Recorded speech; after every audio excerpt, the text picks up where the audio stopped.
आज के इस वीडियो में हम आपको शिवलिंग से जुड़े कुछ खास बातों के बारे में बताएंगे। अगर आप हमारे चैनल पर नए आए हैं तो हमें ज़रूर सब्सक्राइब करिए। तो चलिए शुरू करते हैं वीडियो को। मान्यताओं के अनुसार शिवलिंग की पूजा समस्त ब्रह्मांड की पूजा के बराबर मानी जाती है, क्योंकि शिव ही समस्त जगत के मूल हैं। शिवलिंग के शाब्दिक अर्थ की बात की जाए तो शिव का अर्थ है परम कल्याणकारी और लिंग का अर्थ होता है सृजन। दैट मीन्स क्रिएशन या फिर उत्पत्ति कह सकते हैं। लिंग का अर्थ संस्कृत में चिन्ह या प्रतीक होता है। इस तरह से शिवलिंग का अर्थ हुआ शिव का प्रतीक। भगवान शिव को देव आदि देव भी कहा जाता है, जिसका मतलब है कोई रूप ना होना। भगवान शिव अनंत काल और सृजन के प्रतीक हैं। भगवान शिव प्रतीक हैं आत्मा के, जिसके विलय के बाद इंसान परम ब्रह्मा को प्राप्त कर लेता है।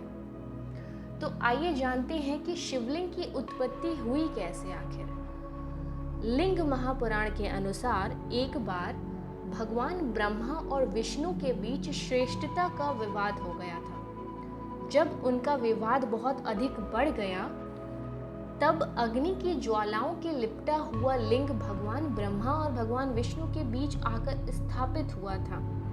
दोनों उस लिंग का रहस्य नहीं समझ पाए। इस रहस्य के बारे में विष्णु भगवान और ब्रह्मदेव ने 1000 वर्षों तक खोज की, फिर भी उन्हें उस लिंग का स्रोत यानी सोर्स नहीं मिला। निराश होकर दोनों देव फिर से वहीं आ गए जहां उन्होंने लिंग को देखा था।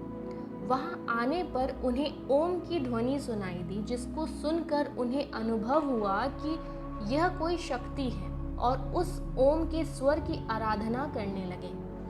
भगवान ब्रह्मा और भगवान विष्णु की आराधना से प्रसन्न होकर उस लिंग से भगवान शिव प्रकट हुए और सद्बुद्धि का वरदान दिया। देवों को वरदान देकर भगवान शिव वहां से चले गए और एक शिवलिंग के रूप में स्थापित हो गए। यही भगवान शिव का पहला शिवलिंग माना गया है। सबसे पहले भगवान ब्रह्मा और विष्णु ने शिव के उस लिंग की पूजा अर्चना करी थी। तब से भगवान शिव की लिंग के रूप में पूजा करने की परंपरा की शुरुआत मानी जाती है। शिवलिंग का महत्व। शिवलिंग के संदर्भ में स्कंद पुराण में आकाश को भी लिंग स्वरूप माना गया है।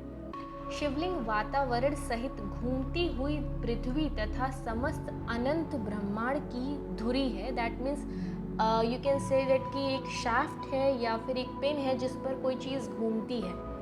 शिवलिंग का अर्थ अनंत भी है, जिसका मतलब है कि इसका कोई अंत नहीं है और न ही प्रारंभ है।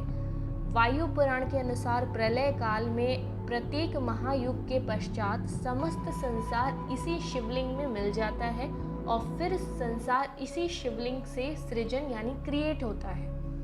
इसीलिए विश्व की संपूर्ण ऊर्जा का प्रतीक शिवलिंग को माना गया है। लिंग शिव का ही निराकार रूप माना जाता है। मूर्ति रूप में शिव की भगवान शंकर के रूप में पूजा होती है। शिवलिंग का इतिहास कई हजारों वर्ष पुराना है। आदिकाल से शिव के लिंग की पूजा प्रचलित है। सभी देव देवताओं में शिव ही एकमात्र भगवान है जिनके लिंग स्वरूप की आराधना की जाती है। इस संदर्भ में भिन्न भिन्न प्रकार की कथाएं और मान्यताएं भी हैं। कहा जाता है कि समुद्र मंथन के समय में विष समाप्त करने के लिए शिव जी ने सारा विष अपने कंठ में रख लिया था। शिव का कंठ विष पीकर नीले रंग का हो गया था, जिस वजह से उन्हें नीलकंठ कहा जाने लगा। लेकिन विष ग्रहण करने के कारण भगवान शिव के शरीर का टेम्परेचर इतना ज़्यादा बढ़ गया कि उस टेम्परेचर को हील अप करने में यानी कि उस दाह के शमन के लिए शिवलिंग पर जल चढ़ाने की परंपरा भी प्रारंभ हो गई थी। तो आज भी वो चली आ रही है। शिवलिंग को भगवान शिव का प्रतीक मानकर उसकी पूजा की जाती है। इसकी पूजा विधि विधान से की जानी चाहिए अच्छे फल की प्राप्ति के लिए। So yeah, this was a short video. I hope you liked it, and if you liked it then please do like, share and subscribe to my channel. Thanks for watching. Please stay tuned.